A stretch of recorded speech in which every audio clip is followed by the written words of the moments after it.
অশ্বত্থামা হত ইতি গজ কথাটি কিন্তু আমরা সবাই জানি। আমরা এটাকে কৌশলগত একটা মিথ্যা বলে চালাই।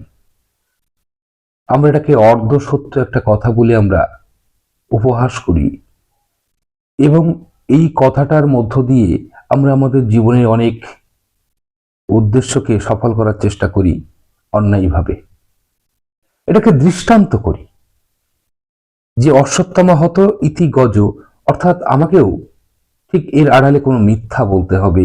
এই চালাকি চাতুরতার মধ্য দিয়ে এই কথাটির প্রকৃত অর্থকে আমরা লুকিয়ে ফেলছি। এই কথাটির প্রকৃত সত্য আমরা জানার চেষ্টা করছি না। অশ্বত্থামা কথার অর্থ হলো আমাদের সুপ্ত বাসনা। অশ্বত্থামা কথার অর্থ হলো কল্পবৃক্ষের ন্যায় আশা। এই সুপ্ত বাসনা আমরা জীবনকে জীবন বয়ে চলি। কল্পবৃক্ষের ন্যায় আশা আমরা জীবনকে জীবন করি, কিন্তু সেই আশা নিরাশায় রূপ নেয়, সেই আশা বাস্তবে রূপ পায় না। এই যে দ্রোণাচার্য, ইনি কোনো ব্যক্তি নন। দ্রোণাচার্য হলো আমাদের ভেতরে থাকা জেদ। গীতাকে যদি আমরা আমাদের জীবনের আঙিনায় দেখি, গীতাকে যদি আমরা আমাদের জীবনের আঙিনায় তার ব্যাখ্যা করি, বিশ্লেষণ করি, তাহলে আমরা দেখতে পাবো যে আমাদের ভেতরে জীবনকে জীবন জমে আছে জেদ। এই জেদের বশবর্তী হয়ে আমরা অনিষ্ট কর্মই বেশি করি, কিন্তু জেদের দ্বারা আমরা কিন্তু সুকর্ম করি না। জেদ আপনাকে দুদিকে নিয়ে যেতে পারে। সে আপনাকে সুকর্মের দিকে নিয়ে যেতে পারে, বা সুকর্মকে সফল করার জন্য জেদ ধরতে পারি আমরা। আবার নিজেকে অধপতনে নিয়ে যাওয়ার জন্যও আমরা জেদ ধরতে পারি। দ্রোণাচার্য এই জন্য দুপক্ষের গুরু। তিনি কৌরবদেরও গুরু, তিনি পাণ্ডবদেরও গুরু। তার কারণ জেদ দুপক্ষেরই আছে। আমাদের ভেতরেই দুটো পক্ষ। একটা হলো আত্মপক্ষ, যে চাইছে চেতনার বিকাশ, যে চাইছে ঈশ্বর দর্শন। আর আমাদের ভেতরেই আরেকটা পক্ষ, যে চাইছে আমাদের অধপতন, আমাদের চেতনা বিরোধী কর্মে লিপ্ত রাখার জন্য আপ্রাণ চেষ্টা। এই দুই পক্ষের মধ্যে নিরন্তর লড়াই চলছে। এই লড়াইকে বলে কুরুক্ষেত্রের লড়াই। এই লড়াই নিজের সঙ্গে নিজের লড়াই। এই লড়াই বাইরে কারোর সঙ্গে নয়। দ্রোণাচার্য স্বরূপ জেদ আমাদের সকলের মধ্যেই আছে, কিন্তু এই জেদকে আপনাকে নিয়ে যেতে হবে উত্তরণের দিকে। কিন্তু উত্তরণে যদি আপনি এই জেদকে না নিয়ে যেতে পারেন, তাহলে এই জেদ আপনার ধ্বংসের কারণ হয়ে উঠবে। অশ্বত্থামা জেদ থেকে জন্ম নেয়। আমাদের জেদ থেকে অশ্বত্থামার জন্ম হয়। অশ্বত্থামা বেঁচে থাকে, অশ্বত্থামা শ্রীবৃদ্ধি পায়। অশ্বত্থামা তার অর্থ হলো আমাদের ভেতরে থাকা সুপ্ত বাসনা, আমাদের ভেতরে থাকা কল্পবৃক্ষের ন্যায় আশা, যা তৈরি হয় জেদ থেকে। সীমাহীন অপজেদ, যে জেদ আমাদের চেতনার দিকে এগিয়ে নিয়ে যায় না, যে জেদ আমাদের ঈশ্বরের কাছে পৌঁছে দেয় না, আমাদেরকে ঐশ্বরিক চেতনায় উন্নীত করে না, সে জেদ হলো অধপতনে যাওয়ার জেদ। এই জেদ যত থাকবে আমাদের, এই নিম্নগামী জেদ যত থাকবে আমাদের, তত আমরা ধীরে ধীরে কল্পবৃক্ষের ন্যায় আশার মধ্যে নিজেদেরকে নিক্ষিপ্ত করব।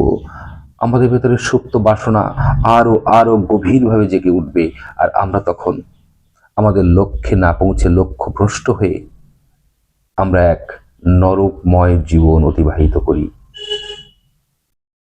এই হলো মনুষ্য জীবনের আসল ট্র্যাজেডি। এই দ্রোণাচার্য স্বরূপ জেদকে যদি হত্যা করা যায়, দ্রোণাচার্যের কোন জেদ? প্রতিটা জিনিসের দুটো প্রান্ত থাকে। একটা প্রান্ত যদি উৎকর্ষের দিকে নিয়ে যায়, তারটা অধপতনের দিকে নিয়ে যাচ্ছে। এই অধপতনে নিয়ে যাওয়ার জেদকে হত্যা করতে বলছে কৃষ্ণ বারবার। কৌরবরাই অধপতনের জেদে আচ্ছন্ন, কিন্তু পাণ্ডবরা চেতনায় পৌঁছানোর জন্য তারা জেদ ধরেছে। তারা ঈশ্বর দর্শনের জন্য জেদ ধরেছে, তারা আত্মদর্শনের জন্য জেদ ধরেছে, তারা স্বরূপ দর্শনের জেদ ধরেছে। কিন্তু স্বরূপ দর্শন বা আত্মদর্শন বা ঈশ্বর দর্শন, যে নামেই বলুন, সেই দর্শন প্রাপ্ত হতে গেলে দরকার আমাদের ভেতরে থাকা আমাদের অশ্বত্থামাকে বধ করা। কিন্তু এই অশ্বত্থামা সহজে মরে না। আমাদের সুপ্ত বাসনা, আমাদের কল্পবিক্ষেরণে আশা সহজে মরে না, এ মরেও মরতে চায় না। এই যে মুহূর্তে আমাদের ওই নিম্নগামী জেদ, যা আমাদের চেতন বিমুখ জেদ, সেই জেদকে যখন আমরা হত্যা করতে পারবো, বধ করতে পারবো, আর তখনই আমাদের সমস্ত সুপ্ত বাসনা এবং কল্প বিক্রেণায় সীমাহীন আশা ধীরে ধীরে বিলুপ্ত হতে শুরু করবে, ধীরে ধীরে তার শক্তি হ্রাস হতে শুরু করবে। আর তখনই একজন মানুষ ওই অজ্ঞতা থেকে চেতনার পথে এগিয়ে যেতে পারে।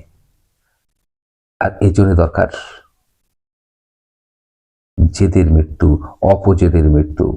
তাহলে অশ্বত্থামার ওই সুপ্ত বাসনা হ্রাস পাবে। আর যে মানুষের মধ্যে সুপ্ত বাসনা প্রকট হয়ে উঠেছে, সেই মানুষ ভেতর থেকে উদ্ভ্রান্ত, উশৃঙ্খল, সে ভেতর থেকে দুঃশাসন, সে ভেতর থেকে দুর্যোধন, সে ভেতর থেকে জয়দ্রথ। জয়দ্রথ কথার অর্থ শরীরের মোহে যে আচ্ছন্ন ব্যক্তি, সেই হলো জয়দ্রথ। অশ্বত্থামা বধের জন্য দরকার পড়ে কৌশল, কারণ অশ্বত্থামাকে সহজে হত্যা করা যায় না। আর এই জন্যই চেতনা স্বরূপ কৃষ্ণ সে এই কৌশল অবলম্বন করেছে। যে অশ্বত্থামা হতো, অর্থাৎ যে মুহূর্তে আমাদের মধ্যে থাকা সুপ্ত বাসনা সীমাহীন কল্পবিক্ষেপণায় আশার মৃত্যু হবে, আর সেই মুহূর্তে আমাদের ভেতরে গজ স্বরূপ জ্ঞান জেগে উঠবে। অর্থাৎ একজন মানুষের মধ্যে যখন আত্মজ্ঞান জেগে ওঠে, ব্রহ্মের জ্ঞান জেগে ওঠে, তখন তার অশ্বত্থামার বধ হয়। এই একজন মানুষের মধ্যে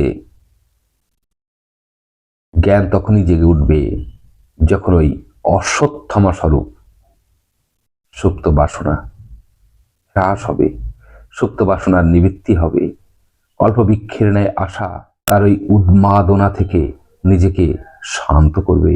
আর তখনই ঘটবে জীবনের জাগরণ, মনুষ্যের জাগরণ।